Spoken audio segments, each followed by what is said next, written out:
আসসালামু আলাইকুম রহমতুল্লাহ। সুপ্রিয় শিক্ষার্থী, নতুন আরো একটি লাইভ ক্লাসে সবাইকে স্বাগত জানাচ্ছি। আমার কথা ক্লিয়ারলি শোনা যাচ্ছে কিনা এবং বোর্ডটা ক্লিয়ারলি দেখা যাচ্ছে কিনা একটু এনশিওর করো যে সবকিছু ক্লিয়ার আছে কিনা। একটু জানাও যে সবকিছু ক্লিয়ার আছে কি না।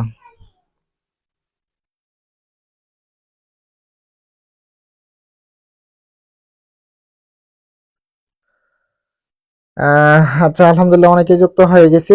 অনেকে সালাম দিয়েছি, ওয়ালাইকুম আসসালাম। আচ্ছা, সবাই একটু জানাই যে আমরা কে কোন জায়গা থেকে যুক্ত হয়ে গেছি। একটু দ্রুত জানাই যে আমরা কে কোন জায়গা থেকে যুক্ত হয়েছি। আমরা একটু দ্রুত জানাই যে আমরা কে কোন জায়গা থেকে যুক্ত হয়ে গেছি। আজকে দেখতেই পাচ্ছ একটা ধামাকা হবে। আজকে খুব ভালো একটা ক্লাস হবে আমাদের। হ্যাঁ, অনেকে সালাম দিচ্ছি, ঠিক আছে। একটু জানাই যে বোর্ডের লেখাগুলা ক্লিয়ারলি দেখা যাচ্ছে কিনা। বোর্ডের লেখাগুলা ক্লিয়ারলি দেখা যাচ্ছে কিনা একটু জানাও। আর সবাই একটু বন্ধুদেরকে মেনশন করে দিই। আর আমরা কে কোন জায়গা থেকে যুক্ত হয়ে গেছি একটু দ্রুত জানাই যে কে কোন জায়গা থেকে যুক্ত হয়ে গেছি। আচ্ছা, ইয়াসিন কে বলছি, পাঞ্জাবিটা সুন্দর, থ্যাংক ইউ। আপনাকে তো আজকে স্মার্ট দেখা যাচ্ছে। আচ্ছা, থ্যাংক ইউ। আচ্ছা, একটু জানাই যে আমরা কে কোন জায়গা থেকে যুক্ত হয়ে গেছি একটু দ্রুত জানাবো। হ্যাঁ, দেন আমরা শুরু করবো ইনশাল্লাহ। আচ্ছা, একটু জানাই, একটু জানাই।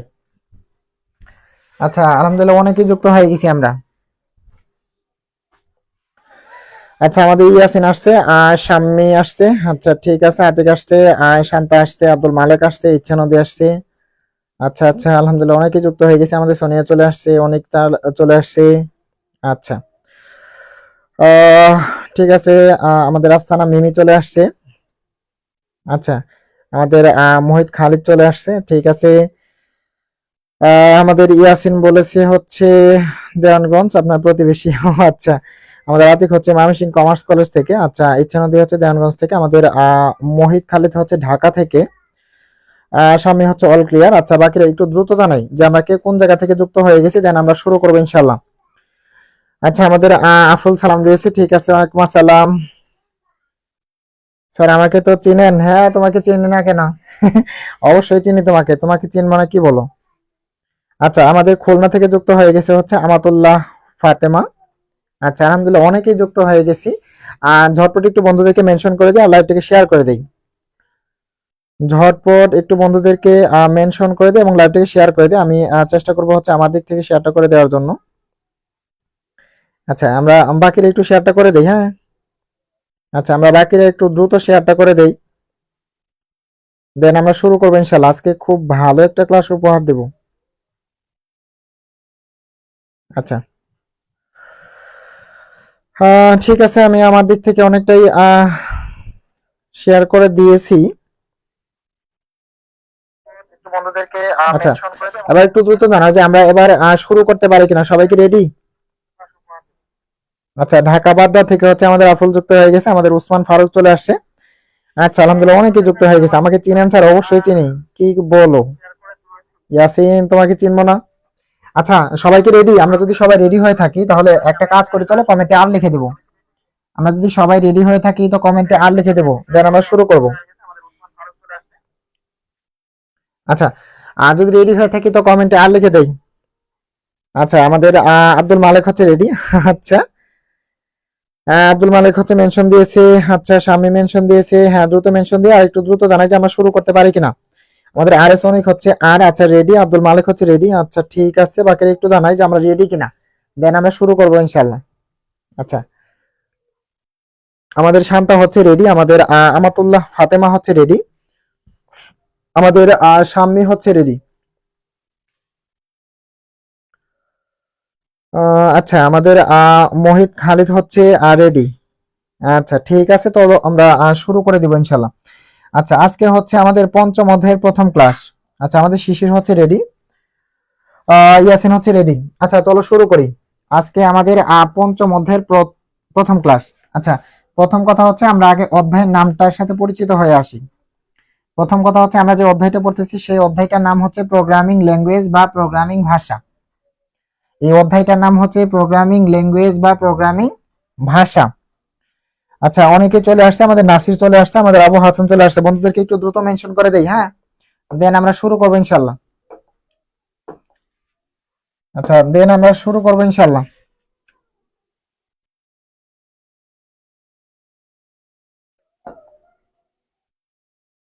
আচ্ছা আমরা ব্যাকগ্রাউন্ডটা কালোই রাখি, তাহলে আমার মনে হচ্ছে যে ভালো হবে, তাই না?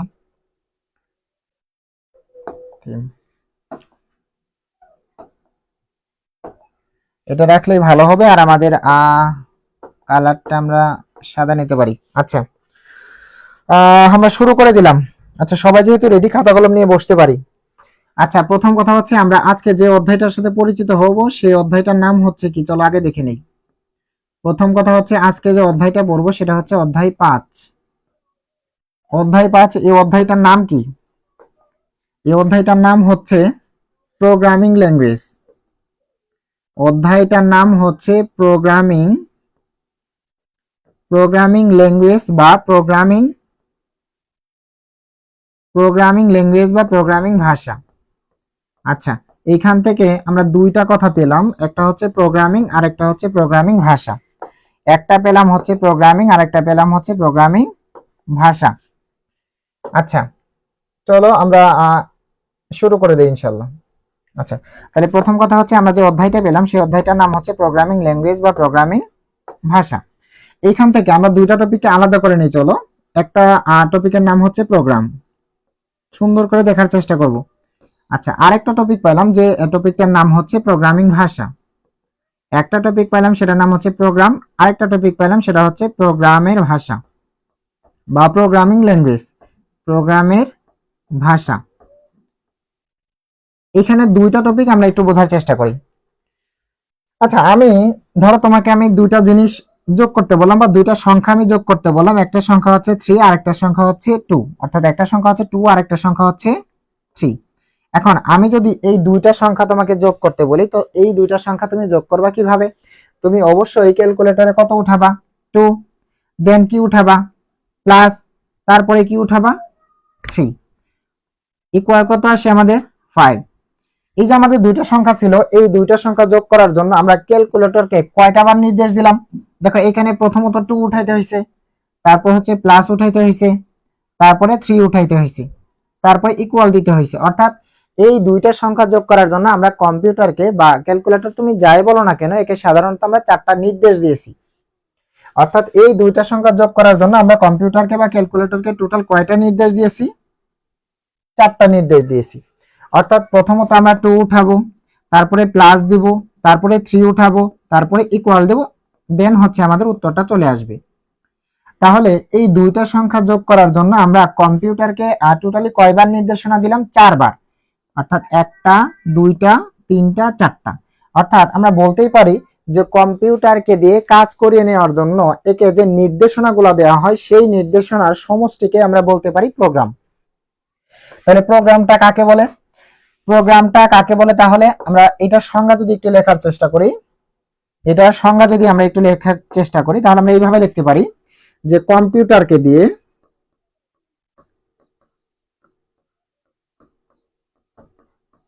কম্পিউটারকে দিয়ে কম্পিউটারকে দিয়ে কাজ করিয়ে কম্পিউটারকে দিয়ে কাজ করিয়ে নেওয়ার জন্য কম্পিউটারকে দিয়ে কাজ করিয়ে নেওয়ার জন্য যে সকল যে সকল যে সকল নির্দেশ দেওয়া হয় যে সকল নির্দেশ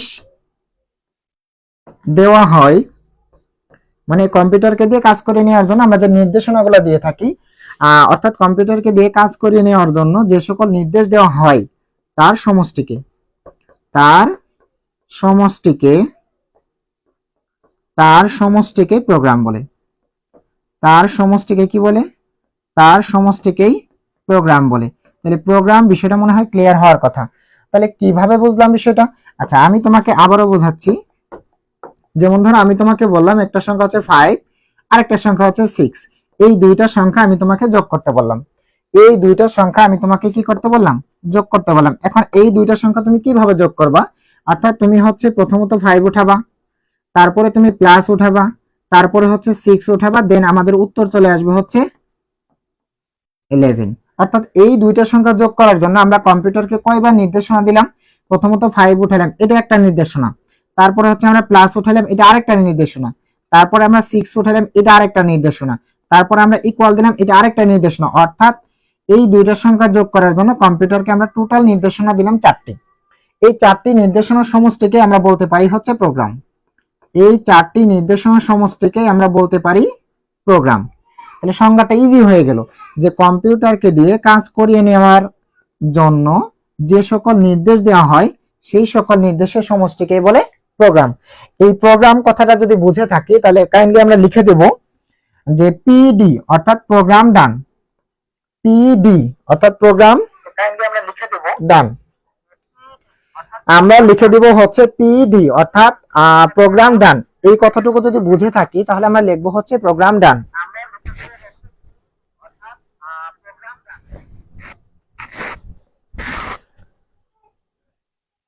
আলহামদুলিল্লাহ অনেকেই যুক্ত হয়ে গেছে, বাকিদেরকে একটু মেনশন করে দেব। আচ্ছা আমাদের সামনে হচ্ছে প্রোগ্রাম ডান, আমাদের আমাতুল্লাহ ফাতেমা হচ্ছে পিডি অর্থাৎ প্রোগ্রাম ডান। বাকিরা একটু দ্রুত জানাবো কারণ আজকে আমরা অনেক কিছু দেখার চেষ্টা করবো ইনশাআল্লাহ। হ্যাঁ দেখবো তোমাকে অনেকেই বলবে যে পঞ্চম অধ্যায় যেটা সেটা হচ্ছে অনেক কঠিন। আমরা একটু দেখি যে আসলে কঠিন মনে হয় কিনা নাকি ইজি হয়ে যায়, একটু দেখবো। হ্যাঁ আচ্ছা একটু দ্রুত জানাই। আচ্ছা আমাদের ইচ্ছা নদী হচ্ছে পিডি, আমাদের আর এস অনিক হচ্ছে পিডি। আচ্ছা আমাদের আতিক হচ্ছে পিডি, শান্তা হচ্ছে পিডি। আচ্ছা শেষ বিকেলের ক্লান্ত পাখি হচ্ছে পিডি। আচ্ছা ঠিক আছে তাহলে এটা হয়ে গেল। দেন আমরা আরেকটা কোশ্চেন সলভ করি। চলো এখানে আমরা আরেকটা কথা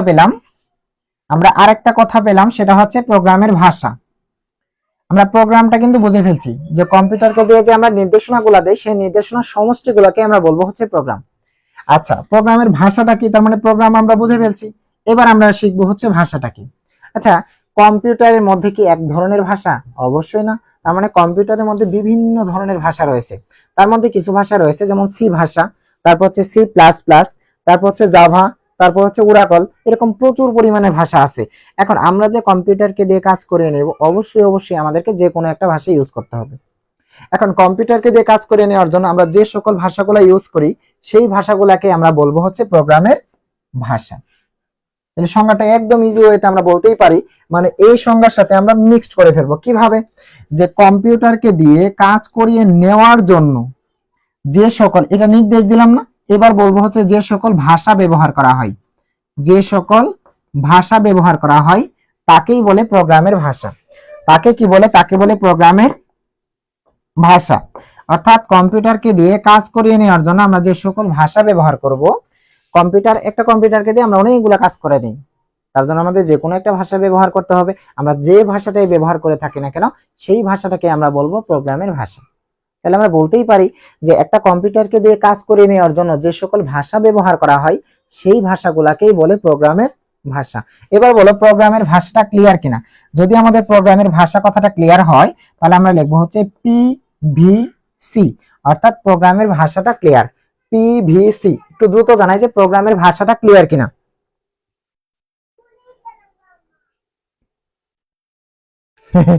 স্যার বৃহস্পতিবার এক্সাম আছে আজকে, কয়টা দিন ভালো হবে? অবশ্যই ভালো হবে। আচ্ছা বলো প্রোগ্রামের ভাষাটা ডান কিনা।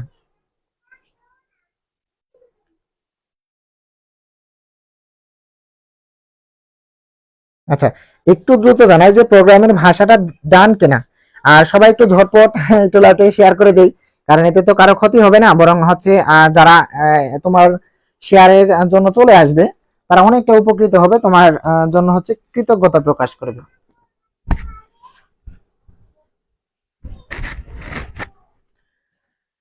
আচ্ছা আমাদের পিভিসি, আচ্ছা ঠিক আছে, সামনে বলেছে পিভিসি, অনেক হচ্ছে পিভিসি, আমাদের শান্তা পিভিসি। আচ্ছা আমাদের সালমান চলে আসছে পিভিসি। আচ্ছা ইচ্ছা নদী লিখেছে, আমাদের মোহিত লিখেছে, আচ্ছা আতিক লিখেছে, হাসান মাহবুব লিখেছে, অসংখ্য ধন্যবাদ। আচ্ছা আমরা এগুলো মিশিয়ে দিই, চলো আমরা নতুন আরো কিছু জিনিস দেখার চেষ্টা করি। এবার আমরা নতুন আরো কিছু জিনিস দেখার চেষ্টা করি। এইবার আমরা যে বিষয়টা পড়বো সেটা হচ্ছে চলক। এইবার আমরা যে বিষয়টা পড়বো সেটা হচ্ছে কি চলক। আচ্ছা এবার আমরা যেটা পড়বো সেটা হচ্ছে চলক। সুন্দর করে বোঝার চেষ্টা করি। চলো আমরা আরেকটা বিষয় পড়বো, সেটা নাম হচ্ছে দ্রবক। সেটা নাম হচ্ছে দ্রবক। তাহলে একটা টপিক আমরা পড়বো যেটার নাম হচ্ছে চলক, আরেকটা টপিক আমরা পড়বো যেটার নাম হচ্ছে দ্রবক। চলো এই দুটাই আমরা দেখে ফেলি। আচ্ছা এই দুইটা আমরা দেখে ফেলি, চলো। আচ্ছা প্রথম কথা হচ্ছে চলক হচ্ছে পরিবর্তনশীল। সুন্দর করে দেখার চেষ্টা করি যে চলক হচ্ছে পরিবর্তনশীল। চলক হচ্ছে পরিবর্তনশীল। আর দ্রবক যেটা সেটা হচ্ছে অপরিবর্তনশীল। অপরিবর্তনশীল। তাহলে এখান থেকে আমরা দুইটা জিনিস পাইলাম, যে চলক হচ্ছে পরিবর্তনশীল আর দ্রবক হচ্ছে অপরিবর্তনশীল। আমরা দুইটা কথা এখান থেকে জেনে ফেললাম। এখন আমি যদি কখনো তোমাকে জিজ্ঞেস করি, আচ্ছা বলো তো যে একটি ত্রিভুজের ক্ষেত্রফল নির্ণয় করার সূত্রটা কি? সবাই একটু কমেন্টে জানাও যে একটি ত্রিভুজের ক্ষেত্রফল নির্ণয় করার সূত্রটা কি। একটা ত্রিভুজের ক্ষেত্রফল আমরা কিভাবে নির্ণয় করি, এটা সূত্রটা বলো। আমি একটু লিখে রাখি যে ত্রিভুজের ত্রিভুজের ত্রিভুজের ক্ষেত্রফল, একটু দ্রুত কমেন্টে জানাই যে একটা ত্রিভুজের ক্ষেত্রফল নির্ণয় করার সূত্রটা কি। ত্রিভুজের ক্ষেত্রফল যার ইংরেজি হচ্ছে এরিয়া, বলে একটা ত্রিভুজের ক্ষেত্রফল নির্ণয় করার সূত্রটা কি। একটি ত্রিভুজের ক্ষেত্রফল নির্ণয় করার সূত্রটা কি একটু জানাই। আচ্ছা যে সকল রাশির মান সময়ের সাথে পরিবর্তনশীল তাকে চলক বলে, আর যেগুলো অপরিবর্তনশীল তাকে দ্রবক বলে। অসংখ্য ধন্যবাদ ইয়াসিন। আচ্ছা একটু জানাই যে একটি ত্রিভুজের ক্ষেত্রফল আমরা কিভাবে নির্ণয় করে থাকি।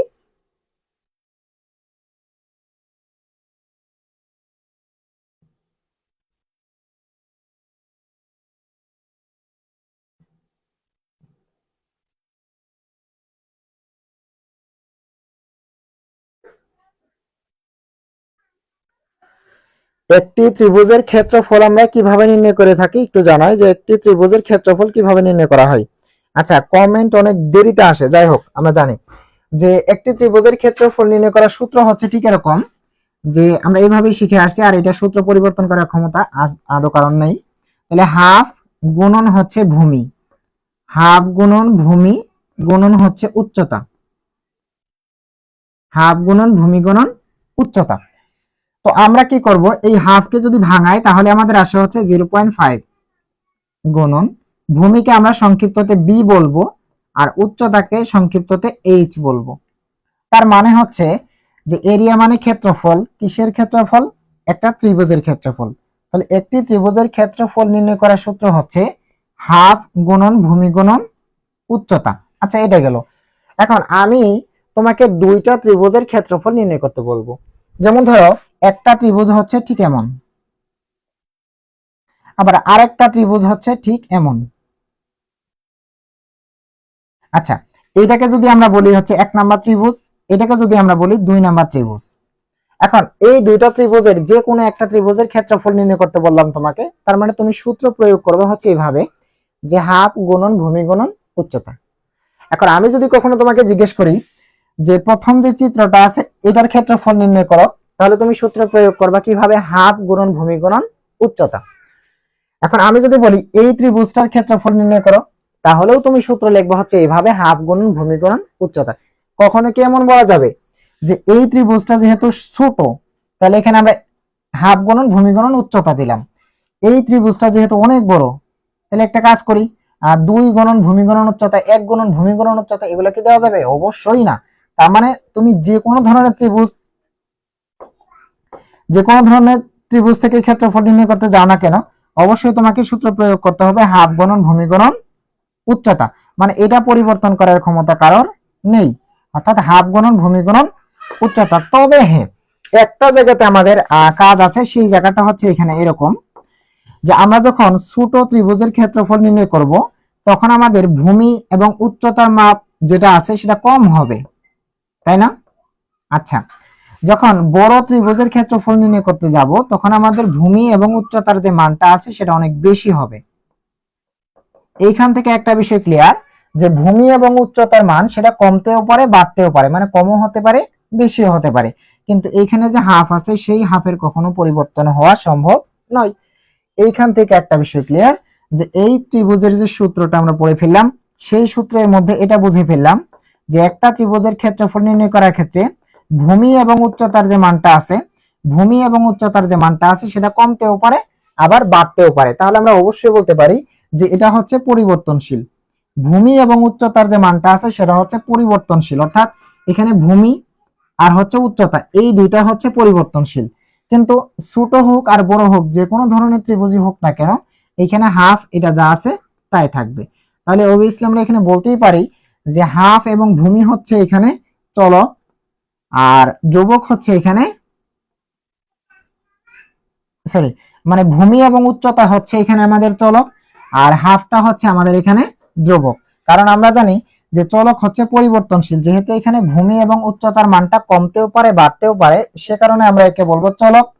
আর হাফের মান কখনোই বাড়বে না কখনোই কমবে না, যার কারণে এটাকে আমরা বলবো হচ্ছে ধ্রুবক। তার মানে এখানে ভূমি এবং উচ্চতার মানটা হচ্ছে ধ্রুবক, এই চলক, আর হাফের মানটা হচ্ছে এখানে ধ্রুবক। এখান থেকে আমরা একটা সংজ্ঞা বলতে পারি যে যে সকল রাশির মান সময়ের সাথে পরিবর্তনশীল, তাকে চলক বলে। আর যে সকল রাশির মান সময়ের সাথে অপরিবর্তনশীল তাকে ধ্রুবক বলে। এবার বলো চলক আর যে ধ্রুবক আছে এই বিষয়টা ক্লিয়ার কিনা। চলক আর ধ্রুবক যদি ক্লিয়ার হয় তাহলে আমরা লিখবো 2c, তাহলেই হবে 2c, অর্থাৎ চলক এবং ধ্রুবকটা ক্লিয়ার। অর্থাৎ যেটার মান আমরা জানি না, কমতেও পারে বাড়তেও পারে, সেটাকে আমরা বলবো চলক। আর যেটার মান একদম স্থির অবস্থায়, মানে দুটা চোখে দেখা যায়, অর্থাৎ হাফ, এটা কখনো পরিবর্তন হবে না, যার কারণে এটাকে আমরা বলবো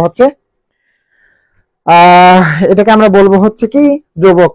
একটু দ্রুত বন্ধুদেরকে মেনশন করে দিও, কারণ খুব বেশি পার্টিসিপেন্ট হলে ক্লাস করতে ভালো লাগে, তোমাদেরও ভালো লাগবে।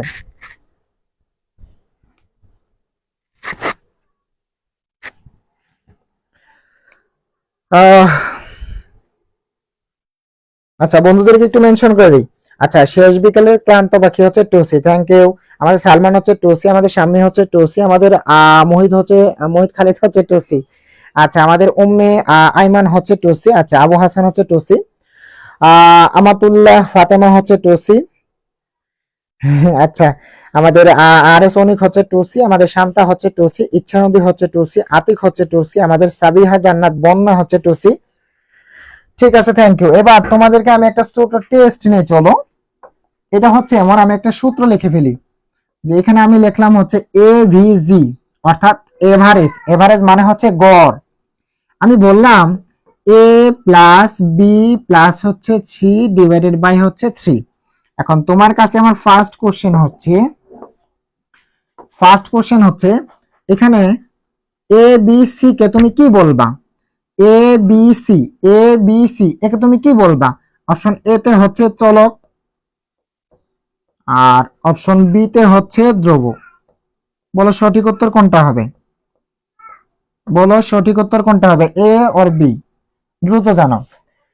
তাহলে এভারেজ সমান হচ্ছে A B C divided by হচ্ছে 3। এখানে কার মানটা পরিবর্তনশীল আর কার মানটা পরিবর্তনশীল নয়? দ্রুত জানাও। স্যার আপনি আমার নাম বলেন নাই, আমি রাগ করছি। আচ্ছা বলবো বলবো সামনেই। আচ্ছা বলে দিলাম, এই তো বলে দিলাম, রাগ করলে কেমন হবে?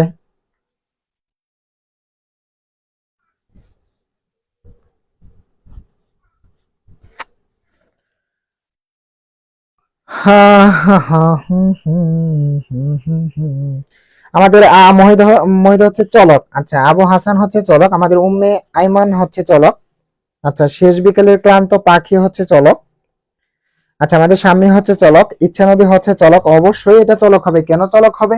কারণ এইখানে আমরা বি এর মানটা জানি না, এখানে আমরা বি এর মানটা জানি না, এখানে এ এর মানটা জানি না, অর্থাৎ এ বি দুইটার মানই আমরা জানি না। অর্থাৎ যার মানগুলো আমরা জানি না সেগুলাকে আমরা চলক বলবো, যার মান আমরা জানি না তাকেই চলক বলবো। বিষয়টা মনে হয় ক্লিয়ার। আচ্ছা দেন আমরা অন্য আরেকটা কোশ্চেনে আসি, চলো। আচ্ছা এইবার আমরা আরেকটা জিনিস পড়বো, সেটা হচ্ছে প্রোগ্রামের সংগঠন। প্রোগ্রামের প্রোগ্রামের সংগঠন, প্রোগ্রামের সংগঠন। আচ্ছা এই বিষয়টা আসলে কি? আমরা বলতেই পারি যে প্রোগ্রামের মানে একটা প্রোগ্রাম তুমি কিভাবে গঠন করবা। আমরা বলতে পারি যে গঠন প্রোগ্রামের গঠন রীতিকে রীতিকে প্রোগ্রামের প্রোগ্রামের গঠন রীতিকে প্রোগ্রামের গঠন রীতিকে প্রোগ্রামের প্রোগ্রামের গঠন রীতিকে প্রোগ্রামের সংগঠন বলে। প্রোগ্রামের গঠন রীতিকে প্রোগ্রামের সংগঠন বলে, সংগঠন বলে। তার মানে কি? যে একটা প্রোগ্রাম আমরা কিভাবে গঠন করব, একটা প্রোগ্রাম আমরা কিভাবে গঠন করব, এই যে গঠন প্রণালী যেটা আছে সেটাই হচ্ছে প্রোগ্রামের সংগঠন। অর্থাৎ একটা প্রোগ্রামের গঠন রীতিকে প্রোগ্রামের সংগঠন বলে। দেন আমরা আরেকটা জিনিস পড়বো, সেটা হচ্ছে একটি প্রোগ্রামের সংগঠনের একটি প্রোগ্রামের একটি প্রোগ্রামের সংগঠনের একটি প্রোগ্রামের সংগঠনের তিনটি অংশ থাকে। একটি প্রোগ্রামের সংগঠনের তিনটি অংশ থাকে অংশ থাকে তাহলে একটি প্রোগ্রামের সংগঠনের কয়টি অংশ থাকে? একটি প্রোগ্রামের সংগঠনের সাধারণত তিনটি অংশ থাকে। তো সেই অংশগুলা কি কি চলো দেখে ফেলি। এক নাম্বার যেটা সেটা হচ্ছে ইনপুট, এক নাম্বার যেটা সেটা হচ্ছে ইনপুট। দুই নাম্বার যেটা সেটা হচ্ছে প্রক্রিয়াকরণ, দুই নাম্বার যেটা সেটা হচ্ছে প্রক্রিয়াকরণ। আচ্ছা তিন নাম্বার যেটা আছে সেটাকে আমরা বলবো আউটপুট, তিন নাম্বার যেটা আছে সেটাকে আমরা বলবো আউটপুট। কি বুঝলাম এখান থেকে? যে একটা প্রোগ্রাম কিভাবে গঠিত হয়, একটা প্রোগ্রাম কিভাবে গঠিত হয়, তার যে একটা গঠন প্রণালী আছে, তার যে একটা গঠন রীতি আছে, তাকে বলে প্রোগ্রামের সংগঠন। একটা প্রোগ্রামের সংগঠনে সাধারণত তিনটি অংশ থাকে। কয়টি অংশ থাকে? টোটাল তিনটি অংশ থাকে। কেমন? যেমন ধরো তুমি যে কলেজে পড়াশোনা করো, সেই কলেজে তুমি গেট দিয়ে কলেজের ভেতরে ঢুকলা। এই যে কলেজের ভেতরে ঢুকলা, এটাকে আমরা বলবো হচ্ছে ইনপুট। কি বলবো? ইনপুট। তুমি কি করলা? কলেজে ক্লাস করলা, বন্ধুদের সাথে আড্ডা দিলা, অনেক কিছু আমরা করে থাকি। এই যে কলেজের ভেতরে আমরা যা কিছু করে থাকি, এগুলাকে আমরা বলবো হচ্ছে প্রক্রিয়াকরণ বা প্রসেসিং বলবো। যখন আমরা কলেজ থেকে বের হয়ে চলে আসব, এটাকে আমরা বলবো হচ্ছে আউটপুট। বিষয়টা ক্লিয়ার? অর্থাৎ কি করলাম, যখন আমরা কলেজের ভেতরে ঢুকবো, যখন আমরা কলেজের ভেতরে ঢুকবো তখন এটাকে আমরা বলবো হচ্ছে ইনপুট। যখন আমরা কলেজের ভেতরে যা কিছুই করি না কেন, সেগুলাকে আমরা বলবো হচ্ছে প্রক্রিয়াকরণ। যখন আমরা কলেজ থেকে বের হয়ে চলে আসব, তখন এটাকে আমরা বলবো হচ্ছে আউটপুট। আমরা যদি অন্যভাবে আরো বোঝার চেষ্টা করি, যখন আমরা কলেজ থেকে বের হয়ে চলে আসব তখন, ঠিক আছে, তাহলে আমরা আরেকটা বিষয় একটু খেয়াল করার চেষ্টা করি। যেমন ধরো আমরা ছবি বের করে নিয়ে আসি না, যেমন ধরো পাসপোর্ট সাইজের ছবি, স্টেম সাইজের ছবি, মানে বিভিন্ন রকমের ছবি আমরা কম্পিউটার দোকান থেকে বের করে নিয়ে আসি। যখন কম্পিউটারওয়ালা আমাদের কি করলো, একটা ছবি উঠায় নিল, উঠায় নেওয়ার পরে সেই ছবিটা সে কোথায় নেবে, ল্যাপটপের ভেতরে নেবে বা কম্পিউটারের পিসির ভেতরে নেবে। এই যে ছবিটা তারা নিয়ে নিল, এটাকে আমরা বলবো হচ্ছে ইনপুট। তারপর দেখবো অনেকে এভাবে বলে, আচ্ছা ভাই একটা কাজ করেন, আমার একটু ফর্সা করে দিন, আমার একটু ফর্সা করে দিন। আর দেখবো হচ্ছে ওই পাত্রপক্ষের একটা ছবি পাঠাইতে হবে, তখন বলবে ই করেন, ওই হচ্ছে একটা মালা পরাই দিবেন আর কানে একটা দুল পরাই দিবেন, মানে যাতে অনেক সুন্দর লাগে। এই যে কাজগুলো সে করে দিল, এগুলাকে আমরা বলবো হচ্ছে প্রক্রিয়াকরণ। যখন আমাদের ছবিটা বের করে দিবে তখন এটাকে বলবো আমরা আউটপুট, তখন আমরা এটাকে বলবো হচ্ছে আউটপুট। আচ্ছা, তার মানে এখান থেকে বিষয়টা ক্লিয়ার যে প্রোগ্রামের সংগঠন কাকে বলে। একটা প্রোগ্রামের গঠন রীতিকে আমরা বলবো প্রোগ্রামের সংগঠন। একটা প্রোগ্রামের গঠন রীতিকে আমরা বলবো প্রোগ্রামের সংগঠন। একটি প্রোগ্রামের সংগঠনে সাধারণত কতটি অংশ থাকে? 3টি অংশ থাকে। কি কি অংশ থাকে? একটা হচ্ছে ইনপুট, একটা হচ্ছে প্রক্রিয়াকরণ, আর একটা হচ্ছে আউটপুট। বলো এবার প্রোগ্রামের সংগঠনটা ক্লিয়ার কিনা। যদি প্রোগ্রামের সংগঠনটা ক্লিয়ার হয় তাহলে আমরা লিখবো প্রোগ্রামের সংগঠন ক্লিয়ার, অর্থাৎ পিএসসি। একটু দ্রুত লিখে দেবো যে পিএসসি অর্থাৎ প্রোগ্রামের সংগঠনটা ক্লিয়ার। একটু দ্রুত জানাই যে পিএসসি কিনা, মানে প্রোগ্রামের সংগঠনটা ক্লিয়ার কিনা।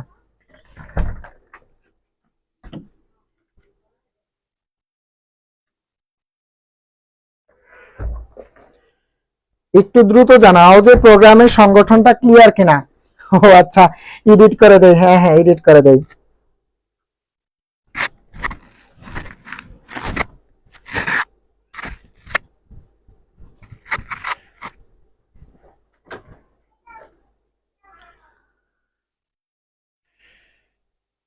আচ্ছা, সামনে হচ্ছে পিএইচসি। আচ্ছা, আমাদের মোহিত হচ্ছে পিএইচসি, আমাদের অনিক হচ্ছে পিএইচসি, আচ্ছা আমাদের সালমান হচ্ছে পিএইচসি, আমাতুল্লাহ ফাতেমা হচ্ছে পিএইচসি, আবু হাসান হচ্ছে পিএইচসি, শান্তা পিএইচসি, উম্মে আইমান হচ্ছে পিএইচসি, আচ্ছা আতিক হচ্ছে PHC, Ichhanadi PHC. Thank you. আচ্ছা, চলো এবার আরেকটা জিনিস দেখে ফেলি। আরেকটা জিনিস আমরা দেখে ফেলি, চলো।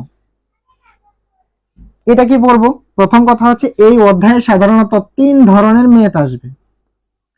এই অধ্যায়ে সাধারণত 3 ধরনের অঙ্ক আছে। কয় ধরনের অঙ্ক আছে? 3 ধরনের অঙ্ক আছে।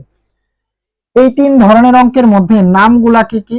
একটা অঙ্কের নাম হচ্ছে অ্যালগরিদম, একটা অঙ্কের নাম হচ্ছে অ্যালগরিদম, আরেকটা অঙ্কের নাম হচ্ছে ফ্লো চার্ট, ফ্লো চার্ট, আরেকটা অংশের নাম হচ্ছে সি প্রোগ্রাম, সি প্রোগ্রাম। তাহলে আমরা এখানে বুঝতেই পারলাম যে এই অধ্যায়ে সাধারণত 3 ধরনের অঙ্ক আছে। একটা অংশের নাম হচ্ছে অ্যালগরিদম, আরেকটা অংশের নাম হচ্ছে ফ্লো চার্ট, আরেকটা অংশের নাম হচ্ছে সি প্রোগ্রাম। তো আপাতত আজকে আমরা একটু ধারণা নিব, সেটা হচ্ছে অ্যালগরিদম নিয়ে। অ্যালগরিদম নিয়ে আমরা একটু ধারণা নেওয়ার চেষ্টা করি, চলো। আচ্ছা, আমরা প্রথমত বললাম যে আমি কাকে জিজ্ঞাসা করবো, দাঁড়াও আমি বলি। আমি হচ্ছে ফাতেমাকে জিজ্ঞাসা করলাম। আমি ফাতেমাকে বললাম, আচ্ছা ফাতেমা তুমি না একটা কাজ করে দাও আমাকে। তখন সে বললো যে আচ্ছা কি কাজ করে নেবেন একটু বলেন। তখন আমি ওকে বললাম যে তুমি না আমাকে 2টা সংখ্যার যোগফল বের করে দেখাও। আমি ফাতেমাকে বললাম তুমি আমাকে 2টা সংখ্যার যোগফল বের করে দেখাও। বলে সাথে সাথে যদি আমি ওকে জিজ্ঞেস করি আচ্ছা বলো তো উত্তর কত হবে, দ্রুত বলো, বলো উত্তর কত হবে, তখন সে কি বলবে, আরে কি বলেন স্যার, আপনি তো আমাকে 2টা সংখ্যা এখনো দেননি, 2টা সংখ্যা তো আমাকে আগে দিতে হবে, দেন আমি 2টা সংখ্যা যোগ করে আপনাকে ফলাফলটা দেখাতে পারবো, ঠিক কিনা? তার মানে কি যে ফাতেমা আমার কাছে কি চাবে, ও চাবে হচ্ছে আমার কাছে 2টি সংখ্যা। আমি যেহেতু ওকে 2টি সংখ্যা যোগ করতে বলছি, সে কি করবে, আমার কাছে 2টি সংখ্যা নেবে। সে আমার কাছে কি করবে, 2টি সংখ্যা নেবে। যখন আমি ফাতেমাকে 2টি সংখ্যা দিয়ে দেব তখন সে কি করবে, সেই 2টি সংখ্যা যোগ করবে। যোগ করার পরে যোগফল যেটা বের হয়েছে সেটা আমাকে দেখাবে। এই হচ্ছে আমাদের প্রসেস। তাহলে প্রসেসটা কি, যে আমি যখন ফাতেমাকে বললাম ফাতেমা তুমি 2টা সংখ্যা আমাকে যোগ করে দেখাও, তখন সে কি করবে, আমার কাছ থেকে 2টা সংখ্যা নিয়ে নিবে। নেওয়ার পরে কি করবে, সেই 2টা সংখ্যা সে যোগ করবে। যোগ করার পরে সে আমাকে উত্তরটা দেখাবে, তখন ফাতেমার কাজ টোটালি কমপ্লিট। এই যে আমি ফাতেমাকে বললাম যে 2টি সংখ্যা যোগ করে দেখাও, আমি ফাতেমাকে বললাম 2টি সংখ্যা যোগ করে দেখাও। যোগ করে দেখাও। আমি ফাতেমাকে বললাম দুটি সংখ্যা যোগ করে দেখাও, তার মানে কি যখনই আমি তাকে বলবো যে দুটি সংখ্যা যোগ করে দেখাও, তার মানে এটা এক ধরনের একটা সমস্যা। মানে আমরা ওই যে অঙ্কের যে সলিউশন গুলো করি, আমরা লিখি না 1 নং প্রশ্নের বা 1 নং সমস্যার সমাধান এইভাবে লিখি না। তার মানে কি আমি যখন তাকে বললাম যে দুটি সংখ্যার যোগ করে দেখাও, তার মানে এটা এক ধরনের একটা সমস্যা। এখন এই সমস্যাটা সে সমাধান করবে কিভাবে? প্রথমত হচ্ছে অঙ্কটা করার জন্য তাকে প্রস্তুতি হতে হবে, মানে প্রস্তুত নিবে সে নিজেকে। নেওয়ার পরে সে কি করবে? আমার কাছ থেকে সে সংখ্যাগুলা নিবে। সংখ্যাগুলা নেওয়ার পরে দেন কি করবে? সে যোগ করবে। যোগ করার পরে সে কি করবে? আমাকে উত্তর দেখাবে। উত্তর দেওয়ার পরে তার কাজ শেষ। এই যে একটা সমস্যা সমাধানের জন্য আমরা যে কাজগুলা করলাম, এই যে একটা সমস্যা সমাধানের জন্য আমরা যে কাজগুলা করলাম, আমরা এইভাবে বলতে পারি যে অ্যালগরিদমটা আসলে কি। আমরা একটু সংজ্ঞার দিকে যাই, চলো। অ্যালগরিদম, অ্যালগরিদমটা আসলে কি? তাহলে আমরা বলতে পারি না এইভাবে যে কোন সমস্যা, কোন সমস্যা, কোন সমস্যা সমাধানের, কোন সমস্যা সমাধানের পর্যায়ক্রমিক, পর্যায়ক্রমিক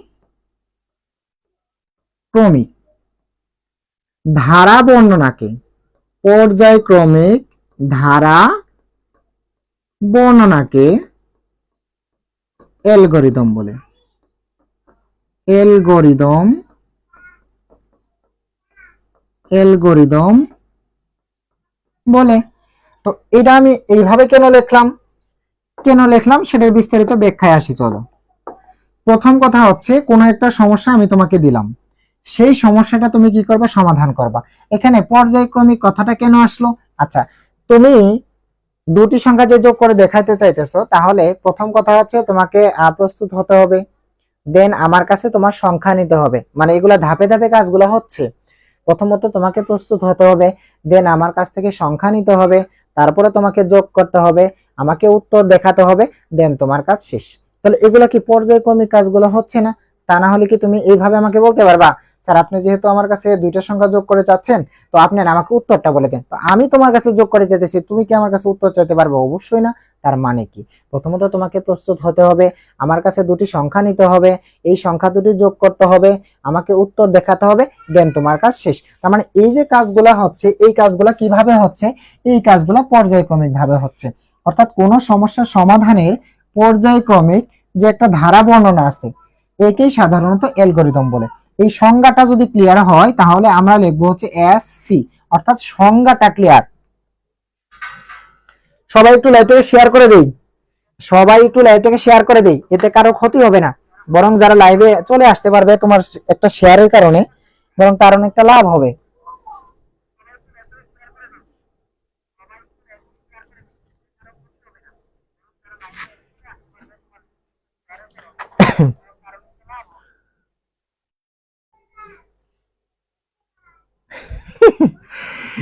ফ্যান অফ করে রাখছে, কারণ ফ্যান সুইচ অন করলে হয় অনেক কি শব্দ আসে, যাতে হচ্ছে ক্লাসের অনেকটা ব্যাঘাত ঘটে। স্যার আপনার লেখাগুলো সুন্দর হইতেছে, ধীরে ধীরে সুন্দর হবে, কারণ নতুন বুট না, প্রথম প্রথম লেখা অনেকটা খারাপ আসে, দেখবা ধীরে ধীরে লেখাগুলো সুন্দর আসবে। আচ্ছা, অনেকেই লিখে দিয়েছে হচ্ছে এসসি, ঠিক আছে, অসংখ্য ধন্যবাদ। এসি লেখান, আচ্ছা দোয়া করে ধরতে পারি। আচ্ছা, এইটুকু যদি আমরা বুঝে থাকি, দেন আমরা আরেকটা কাজে অগ্রসর হওয়ার চেষ্টা করি, চলো। তার মানে একটা সমস্যা আমি যখন তোমাকে দিব, সেটা তুমি কিভাবে সমাধান করবে সেটা খেয়াল করি। আমরা একটা টপিক লিখবো, সেটা হচ্ছে সরল, সরল অ্যালগরিদম, সরল অ্যালগরিদম তৈরির, সরল অ্যালগরিদম তৈরির, সরল অ্যালগরিদম তৈরির নিয়মটা পড়ে ফেলি, চলো। সরল অ্যালগরিদম তৈরির নিয়ম, সরল অ্যালগরিদম তৈরির নিয়ম। আমরা একটা বিষয় খেয়াল করি, চলো। প্রথম কথা হচ্ছে সরল অ্যালগরিদম তৈরির, ও আরেকটা বিষয় বলিনি, সেটা হচ্ছে এই যে অ্যালগরিদমটা আমরা খুঁজে পেলাম, এই অ্যালগরিদমটা সাধারণত ধাপে ধাপে কাজ করে। এই অ্যালগরিদমটা সাধারণত কিভাবে কাজ করে ভাইয়া? অ্যালগরিদমটা সাধারণত ধাপে ধাপে কাজ করে। বা স্টেপ বাই স্টেপ কাজ করে, মানে একদম একটা স্টেপ কাজ করবে, দেন আরেকটা স্টেপের কাজ করবে, দেন আরেকটা স্টেপের কাজ করবে, মানে এরকম স্টেপ বাই স্টেপ কাজ করে, অর্থাৎ ধাপে ধাপে কাজ করে। আমরা এখানে লিখলাম সরল অ্যালগরিদম তৈরির নিয়ম। এই সরল অ্যালগরিদম তৈরির ক্ষেত্রে সাধারণত ধাপ হবে 5টি।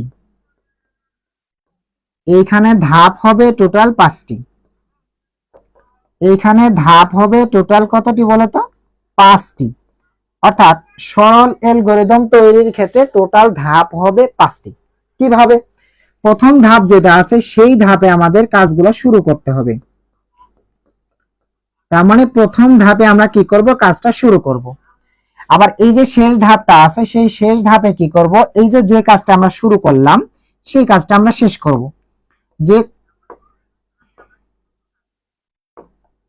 যে কাজটা আমরা শুরু করলাম সেই কাজটা আমরা শেষ করব। তার মানে আমরা বলতেই পারি যে প্রথম ধাপে আমরা শুরু করব, শেষ ধাপে আমরা শেষ করব। তাহলে 5টা ধাপের মধ্যে 2টা ধাপ অলরেডি ডান। কিভাবে? প্রথম ধাপে শুরু করি, শেষ ধাপে শেষ করি। আচ্ছা, মাঝখানে যে আমাদের 3টা ধাপ থাকে সেটা আমরা একটু আগেই পড়ে আসছি যে একটা প্রোগ্রামের সংগঠনে সাধারণত 3টি অংশ থাকে। একটা হচ্ছে ইনপুট, একটা হচ্ছে প্রক্রিয়াকরণ, আরেকটি হচ্ছে আউটপুট। এই 3টা অংশে আমরা মাঝখানে বসাবো। অর্থাৎ এইখানে আমরা যেটা লিখবো সেটা হচ্ছে ইনপুট, অর্থাৎ ইনপুটের মান গ্রহণ করি, ইনপুটের মান গ্রহণ করি, গ্রহণ করি। দেন দ্বিতীয়তে কি? তুমি একটু আগেই বলছো প্রক্রিয়াকরণ করি, এই যে লিখবো হচ্ছে প্রক্রিয়াকরণ করি, প্রক্রিয়াকরণ, প্রক্রিয়াকরণ করি। আচ্ছা, তারপরে আমরা কি করব? ফলাফল প্রদর্শন করি বা আউটপুট যেটাকে আমরা বলি, যেটার বাংলা আমরা বলতে পারি ফলাফল প্রদর্শন করি, ফলাফল প্রদর্শন করি। তাহলে এইখান থেকে আমরা একটা বিষয় ক্লিয়ার হলাম যে সরল অ্যালগরিদম এটা আসলে কি? মাথায় রাখবো যে এগুলো সূত্র থেকে যে অঙ্কগুলো আছে, সূত্র থেকে যে অঙ্কগুলো আছে সেগুলোকে আমরা বলবো সরল অ্যালগরিদম, সেগুলোকে আমরা বলবো কি? সরল অ্যালগরিদম। অর্থাৎ সরল অ্যালগরিদম তৈরির ধাপ টোটাল 5টি। কিভাবে? প্রথম ধাপে শুরু করি, শেষ ধাপে শেষ করি। দুটা ক্লিয়ার। তারপরে মাঝখানে আছে 3টা আমরা অলওয়েজ জানি। কিভাবে? প্রথমে ইনপুট, তারপরে প্রক্রিয়াকরণ, তারপরে হচ্ছে আউটপুট বা ফলাফল প্রদর্শন করা। এই হচ্ছে আমাদের সরল অ্যালগরিদম তৈরির 5টা ধাপ। আচ্ছা, এখন এর উপরে বেস করে, আচ্ছা এটা বলো ক্লিয়ার কিনা, মানে যতটুকু বললাম ততটুকু ক্লিয়ার কিনা, মানে যতটুকু কথা বললাম ততটুকু কথা ক্লিয়ার কিনা বলো। যদি ততটুকু কথা ক্লিয়ার হয় তাহলে একটু লিখে দেবো কেসি, অর্থাৎ কথা ক্লিয়ার। মানে যতটুকু কথা বললাম ততটুকু কথা ক্লিয়ার কিনা বলো।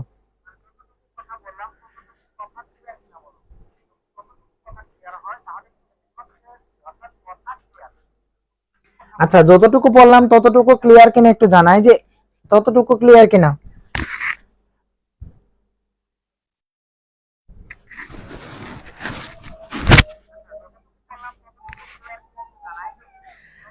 আচ্ছা, আমাদের সামনে হচ্ছে কেসি, আমাদের অনিক হচ্ছে কেসি, আমাদের সালমান হচ্ছে কেসি, শান্তা হচ্ছে কেসি, আবু হাসান কেসি, আমাদের ফাতেমা হচ্ছে কেসি, আচ্ছা মোহিত হচ্ছে কেসি। আচ্ছা, যারা নতুন যুক্ত হয়ে গেছে, যারা আমার সাথে কানেক্টেড ছিল না তাদের উদ্দেশ্যে বলছি, আমি একটা নাম্বার দিয়ে রাখি, এটা হচ্ছে আমার হোয়াটসঅ্যাপ নাম্বার। এখানে একটু হোয়াটসঅ্যাপে নক করবা 01937033913। এই নাম্বারে হোয়াটসঅ্যাপে একটু নক করবা। নক করলে হচ্ছে তোমাকে আমাদের সিক্রেট একটা গ্রুপ আছে হোয়াটসঅ্যাপ, সেখানে তোমাকে এড করা হবে। আমি যতগুলো লাইভ ক্লাস ফ্রিতে নিব সবগুলাই হচ্ছে সেখান থেকে তুমি পেয়ে যাবা। আর আরেকটা বিষয় হচ্ছে আমরা উদ্যোগ নিয়েছি যে 4 নাম্বার যে অধ্যায়টা আছে HTML এর অধ্যায়, 4 নাম্বার যে অধ্যায়টা আছে HTML এর অধ্যায়, এই HTML এর অধ্যায়টা আমি আল্লাহর অশেষ রহমতে তোমাকে শেষ করে দিব। একদম বেসিক থেকে শুরু করে এমসিকিউ সিকিউ সবগুলো শেষ করে দেব। আর সেই ফ্রি কোর্সটা আমাদের শুরু হবে হচ্ছে আগামী 15 তারিখ থেকে, একদম ফ্রিতে। যার কারণে হচ্ছে তোমাকে কোনো পেমেন্ট করতে হবে না, একদম ফ্রিতে শেষ করা হবে এটা। আর সেই কোর্সটা আমাদের শুরু হবে 15 তারিখ থেকে। এজন্য সবাই একটু হোয়াটসঅ্যাপে নক করবা। আর নক করলে তোমাকে হোয়াটসঅ্যাপের একটা সিক্রেট গ্রুপ আছে, সেখানে এড করে দেওয়া হবে, যেখান থেকে হচ্ছে তুমি সকল ক্লাসের নোটিফিকেশন পেয়ে যাবে, সকল নোটিশ পেয়ে যাবে, সবকিছুই পেয়ে যাবে এখান থেকে। আচ্ছা, চলো আমরা একটু অগ্রসর হওয়ার চেষ্টা করি, আর এই সূত্রের উপর ভিত্তি করে আমরা একটা অঙ্ক করার চেষ্টা করি। চলো। এই সূত্রের উপর ভিত্তি করে আমরা একটা অঙ্ক করার চেষ্টা করি। চলো কিভাবে। আচ্ছা ধরো পরীক্ষাতে একটা অঙ্ক আসছে,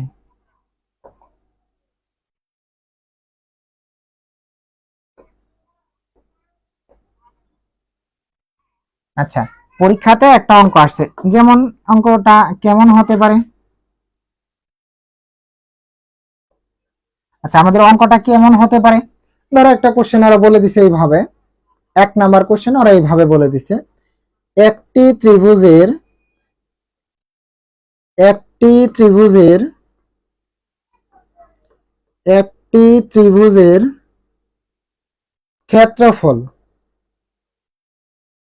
একটি ত্রিভুজের ক্ষেত্রফল নির্ণয়ের জন্য একটি ত্রিভুজের ক্ষেত্রফল নির্ণয়ের জন্য অ্যালগরিদম লেখো।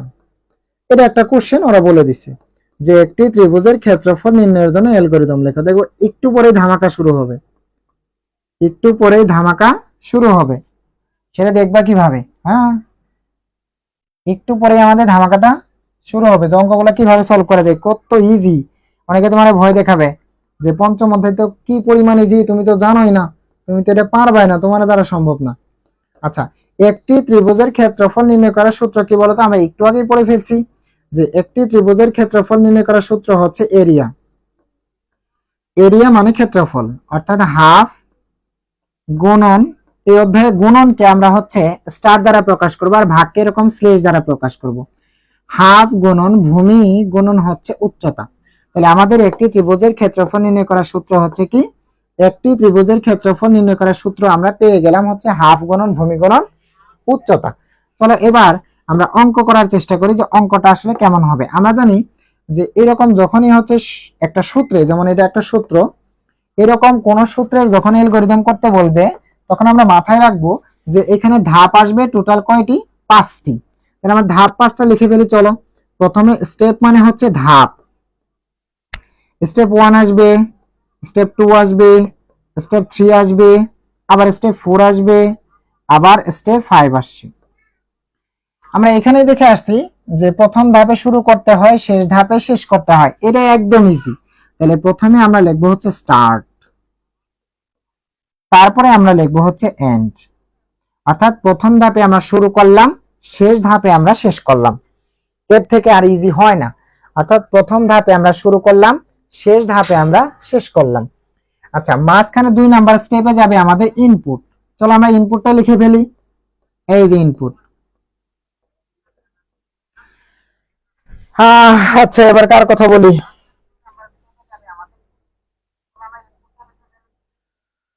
আমাদের ধরুন মিমি। এখন মিমিকে আমি এইভাবে জিজ্ঞেস করলাম, আচ্ছা মিমি তুমি না একটা কাজ করো, তুমি না আমাকে একটা ত্রিভুজের ক্ষেত্রফল নির্ণয় করে দেখাও তো, আমাকে একটা ত্রিভুজের ক্ষেত্রফল নির্ণয় করে দেখাও। এটা আমি মিমিকে জিজ্ঞাসা করলাম। তখন মিমি আমাকে বলবে, আচ্ছা স্যার আমি তো জানি যে একটা ত্রিভুজের ক্ষেত্রফল কিভাবে নির্ণয় করতে হয়, হাফ গুণন ভূমি গুণন উচ্চতা। আচ্ছা হাফ তো আমি জানি, কিন্তু ভূমি আর উচ্চতার মানটা তো আর আমি জানি না। তখন সে আমাকে বলবে যে আপনি ভূমি এবং উচ্চতার মানটা আমাকে দিয়ে দেন। তাহলে ইনপুটের মধ্যে আমি ওই মিমিকে দিয়ে দিব ভূমি এবং উচ্চতার মানটা।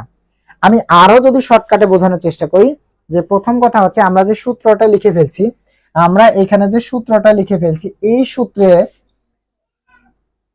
এই যে আমরা একটা সমান চিহ্ন দেখতে পাচ্ছি, এই যে সমান চিহ্নটা দেখতে পাচ্ছি খুবই মানে খুবই ভালো একটা ইনফরমেশন দিচ্ছি, যে এই সমান চিহ্নের পরে যার মান আমরা জানি না, দেখো এখানে হাফ, এটার মান কিন্তু আমরা জানি, কিন্তু আমরা এখানে ভূমি এবং উচ্চতার মানটা জানি না। তাহলে মাথায় রাখবো যে ইনপুটে কি যাবে, ইনপুটে কি যাবে, ইনপুটে সেটাই যাবে সমানের পরে যেটার মান আমরা জানি না।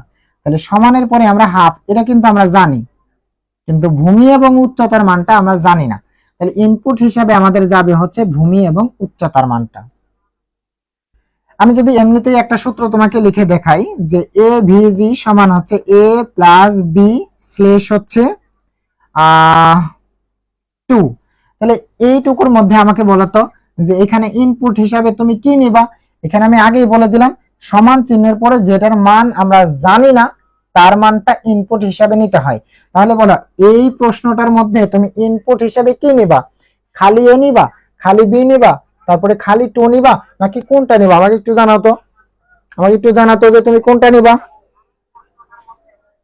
একটু জানাও তো কোনটা নিবা।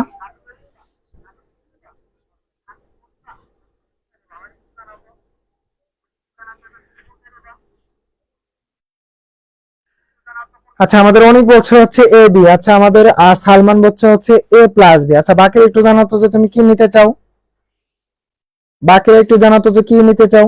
আচ্ছা আমাদের আবু হাসান হচ্ছে এ কমা বি। আচ্ছা বাকিরা একটু জানাতো যে কি নিতে চাও। আমি বারবার বলছি সমান চিহ্নের পরে যেটার মান আমরা জানি না। আচ্ছা এখানে যে টু লেখা আছে এইটা কি তুমি জানো না যে এটা টু মানে দুই, এটা কি জানো না তুমি? কিন্তু ভূমি এবং উচ্চতার মান কি তুমি জানো? অবশ্যই না। সরি, এ এবং বি এর মান কি জানো না? তাহলে আমাদের ইনপুট হিসাবে যাবে হচ্ছে এ এবং বি। যারা এ এবং বি বলেছি তাদেরকে অসংখ্য ধন্যবাদ জানাচ্ছি। তবে এখানে একটা বিষয় ক্লিয়ারলি বলে দিচ্ছি, সেটা হচ্ছে এখানে যে মাঝখানে প্লাস আছে এই প্লাসটা কখনোই ইনপুটে দেওয়া যাবে না। তার মানে আমরা লিখতে পারি যে ইনপুট এ কমা হচ্ছে বি, অর্থাৎ ইনপুটে যদি একাধিক রাশি যায় বা চলক যায় সেগুলো হচ্ছে আমরা কমা কমা দেব, কিন্তু কখনোই মাঝখানে প্লাস ইউজ করব না, মাঝখানে কখনোই আমরা প্লাস ইউজ করব না। আচ্ছা তার মানে ইনপুটের বিষয়টা আমাদের ক্লিয়ার। 3 নম্বর হচ্ছে আমাদের প্রক্রিয়াকরণ। আমি একটা অঙ্ক খালি বুঝাবো, তারপরে সূত্র থেকে দুনিয়াতে যতগুলো অঙ্ক আছে মানে এই টাইপের তুমি সবগুলোই করতে পারবে ইনশাআল্লাহ। আচ্ছা প্রথম কথা হচ্ছে আমাদের 3 নাম্বার যে স্টেপটা আছে এই 3 নাম্বার স্টেপে যাবে সূত্র, 3 নাম্বার স্টেপে যাবে সূত্র। এখন তুমি যে সূত্র দিয়ে অঙ্ক করতেছো সেই সূত্রটা 3 নাম্বার ধাপে বসাই দেবে। তুমি এরিয়া সমান হাফ গুণন ভূমি গুণন উচ্চতা এই সূত্র দিয়ে ইউজ করতেছো, মানে এই সূত্র দিয়ে কাজ করতেছি, এই সূত্রটাই আমরা এখানে বসাই দেব। এরিয়া, তাহলে এখানে এরিয়া সমান কি হবে বলতো, মানে সূত্র দেখে দেখে ফুললি বসাই দিব। অর্থাৎ এখানে আমরা লিখবো 0.5 স্টার বি স্টার হচ্ছে এইচ, এই তো হয়ে গেল। এখন আমি যদি বলি এই অঙ্কের মধ্যে তুমি 3 নাম্বার ধাপে কি করবা, তার মানে এই যে এবিসি সমান A plus B plus C divided by হচ্ছে 2। কি বুঝলাম? প্রথম ধাপে শুরু করি শেষ ধাপে শেষ করি, বিষয়টা ক্লিয়ার।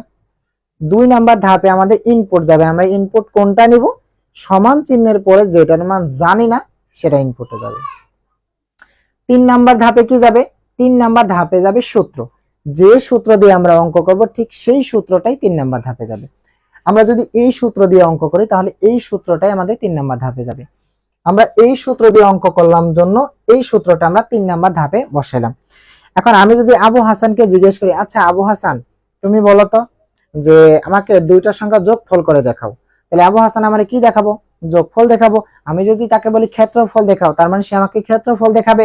আচ্ছা তার মানে কি, 4 নাম্বারে হচ্ছে আমাদের ফলাফল প্রদর্শন করা। এখন আমি তোমার কাছে কি চাইছি, আমি তোমার কাছে চাইছি ক্ষেত্রফল, তো তুমি কি আমাকে ক্ষেত্রফল দেখাবে না? অর্থাৎ 4 নাম্বারে আমরা লিখবো হচ্ছে প্রিন্ট, অর্থাৎ ফলাফল প্রদর্শন। এই প্রিন্ট তুমি কি প্রিন্ট করবা, এই যে সূত্রের মধ্যে সমান চিহ্নের আগে যেটা থাকবে সেটা প্রিন্ট করে দেখাবো। এখন সূত্রের মধ্যে সমান চিহ্নের আগে আছে এরিয়া, তাহলে আমরা প্রিন্ট করব এরিয়া। তাহলে 4 নাম্বারে কি লিখতে হয়, যেটা আমার কাছে চাইছে ঠিক সেটা। আমার কাছে যেহেতু ক্ষেত্রফল চাইছে তাহলে আমি প্রিন্ট করব ক্ষেত্রফল। যেহেতু আমার কাছে এভারেজ গড় চেয়েছে তার মানে আমরা প্রিন্ট করব হচ্ছে এভারেজ। তাহলে আমি না বিষয়টা আরেকবার ক্লিয়ার করে দেন, আমরা অন্য আরেকটা অঙ্কে যাব। তাহলে আমরা কি করলাম এখানে, আমরা এখানে প্রথম ধাপে শুরু করলাম, শেষ ধাপে কি করলাম, শেষ করলাম। ইনপুট হিসেবে আমরা কি নিলাম, যেটার মান জানি না সেটা, অর্থাৎ সমান চিহ্ন পরে আমরা ভূমি এবং উচ্চতার মানটা জানি না, তাহলে ইনপুটে ভূমি এবং উচ্চতা। 3 নাম্বারে আমরা সূত্র বসাবো, যেহেতু আমরা এই সূত্র দিয়ে অঙ্ক করতেছি তাহলে এই সূত্রটা আমরা 3 নাম্বারে বসালাম। 4 নাম্বারে আমাদের প্রিন্ট হবে, আমরা কি প্রিন্ট করব, সমান চিহ্নের আগে যে লেখাটা থাকবে আমরা সেটাই প্রিন্ট করব। এই হচ্ছে টোটাল বিষয়। আমি এই সবগুলা একটু ক্লিয়ার করে লিখি চলো। আর তার আগে একটু দ্রুত জানাও যে যতটুকু বললাম ততটুকু আমরা বুঝছি কিনা, যতটুকু পড়লাম ততটুকু আমরা বুঝছি কিনা একটু জানাও যে ক্লিয়ার কিনা, যতটুকু আমরা পড়লাম ততটুকু ক্লিয়ার কিনা বলো, যতটুকু আমরা পড়লাম ততটুকু ক্লিয়ার কিনা বলো, যতটুকু আমরা পড়লাম ততটুকু আমাদের ক্লিয়ার কিনা বলো? ক্লিয়ার হলে জি লিখবা, সি লিখবা, সি এল আর লিখতে পারো, তোমার ইচ্ছা। আমি ওই অঙ্কটা ক্লিয়ার করে লিখতেছি, পরে আমরা অন্য আরেকটা অঙ্কে যাব, তবে এই অঙ্কের উপর ভিত্তি করে।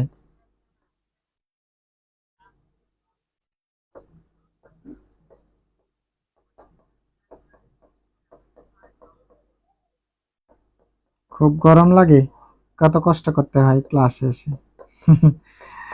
মানে হচ্ছে ফ্যান তো দেওয়াই যায় না। জীবনে যারে চেয়েছি।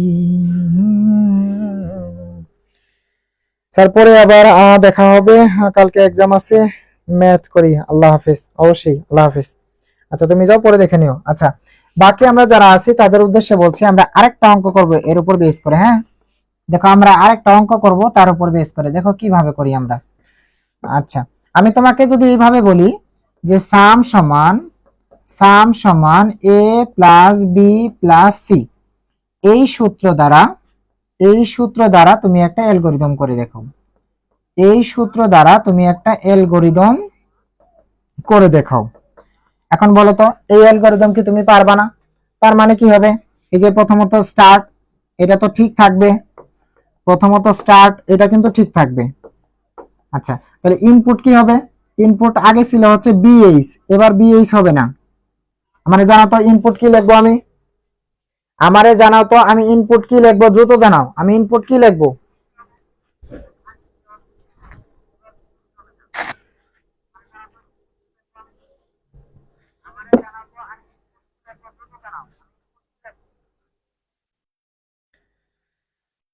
আচ্ছা আমাদের সালমান বলেছে হচ্ছে এবিসি। আচ্ছা বাকি একটু জানাও তো কি হবে।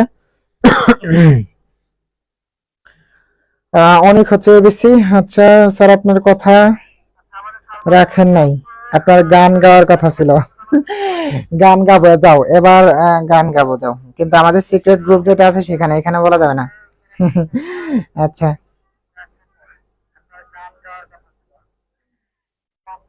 আচ্ছা একটু দ্রুত জানাই, দ্রুত জানাই, দ্রুত জানাই। আচ্ছা সবাই বলছে হচ্ছে এবিসি এবিসি, ঠিক আছে থ্যাংক ইউ।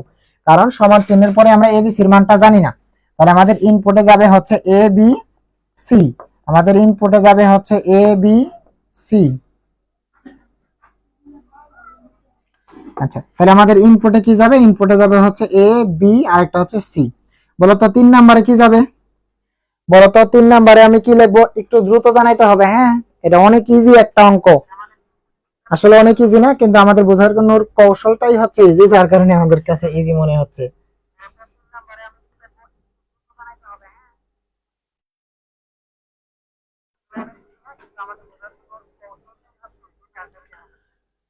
আচ্ছা আমরা 3 নম্বরে কি লিখবো বলো?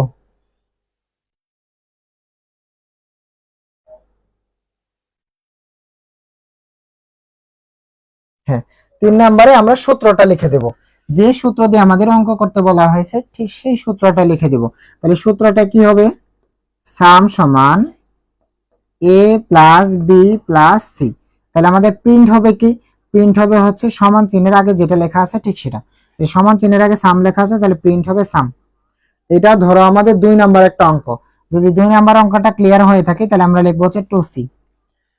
2 নম্বর অঙ্কটা ক্লিয়ার হলে আমরা লিখবো হচ্ছে 2C, অর্থাৎ 2 নম্বর অঙ্কটা ক্লিয়ার।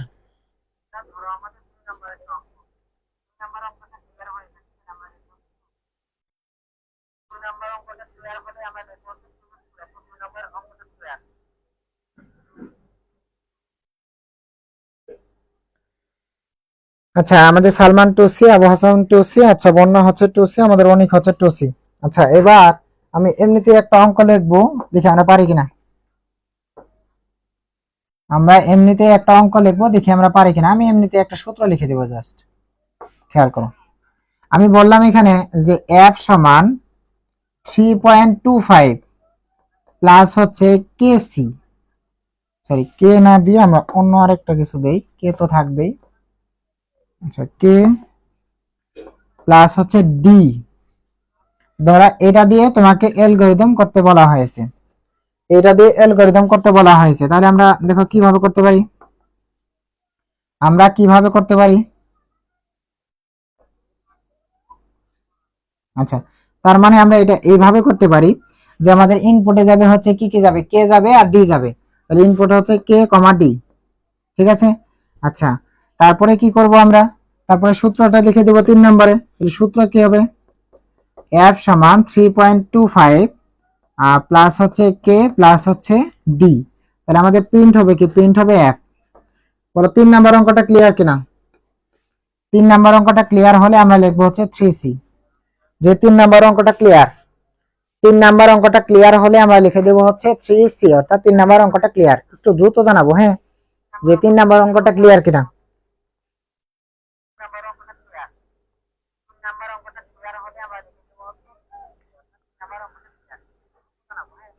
আচ্ছা, 3 নাম্বারটা ক্লিয়ার ক্লিয়ার ক্লিয়ার। আচ্ছা, সবাই তো লাইভটাকে শেয়ার করে দিও, হ্যাঁ, কৃপণতা করা যাবে না।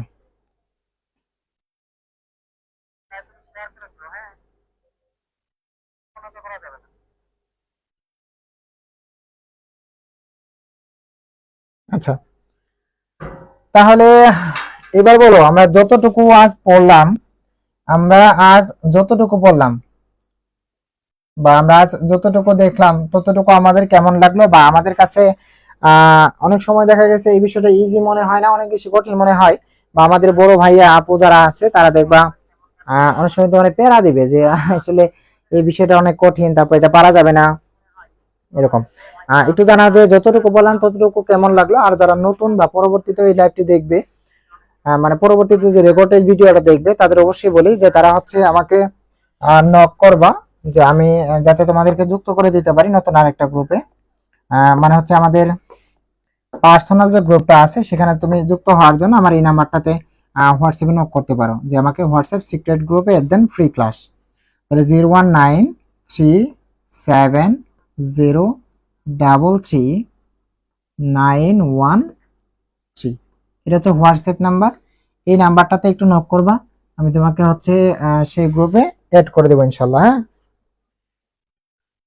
হ্যাঁ। আচ্ছা, আর যারা পার্সোনালি ক্লাসে যুক্ত হতে চাও, আরেকটা বিষয় বলে রাখছি, সেটা হচ্ছে আগামী 15 তারিখ থেকে, আমাদের ফ্রি ক্লাস শুরু হতে যাচ্ছে। হচ্ছে এটা হচ্ছে চ্যাপ্টার 4 এর একদম ফ্রি ক্লাস শুরু হবে, মানে একদম ফ্রিতেই হচ্ছে এই কোর্সটাই কমপ্লিট করে দেওয়া হবে। অর্থাৎ চ্যাপ্টার 4 যে অধ্যায়টা আছে, 4 নাম্বার অধ্যায়, এটা একদম ফ্রিতে শেষ করা দেবো ইনশাআল্লাহ, তা আবার শুরু থেকে একদম শেষ অবধি। ঠিক আছে, সবাই ভালো থেকো, সুস্থ থেকো, দেখা হচ্ছে আগামীকাল আরো একটা ক্লাসে। আসসালামু আলাইকুম রহমতুল্লাহ।